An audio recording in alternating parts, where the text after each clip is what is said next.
Panglima TNI bantah kirim pasukan ke Rempang, minta maaf soal kata piting Panglima Pacaci, saya sudah di Batam.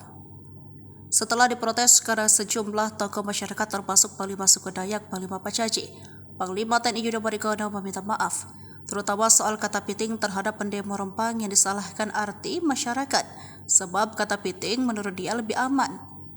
Artinya, menghadapi pendemo di Rempang tidak usah menggunakan alat tetapi hadapi dengan cara aman, salah satunya dipiting. Itu saya nggak tahu karena bahasa saya itu orang desa yang bisa mungkin melaksanakan dulu. Waktu kecil kan sering piting-pitingan dengan teman saya toh, ujarnya.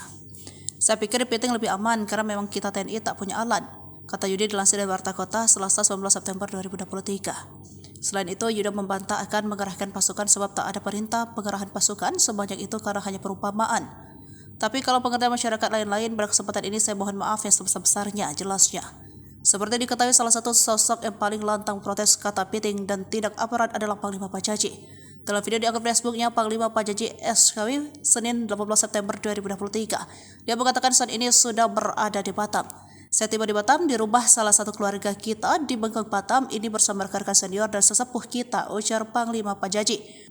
Panglima Pacaci datang ke Batam karena ingin membantu masyarakat adat Rempang yang mengatakan kecewa dengan tindakan dari aparat dan pemerintah BP Batam, sebab tindakan itu menyesalkan tindakan yang terjadi di Pulau Rempang. Saya sangat menyesalkan perbuatan aparat penegak hukum yang intimidasi masyarakat yang ada di Pulau Rempang, kata Panglima Pacaci.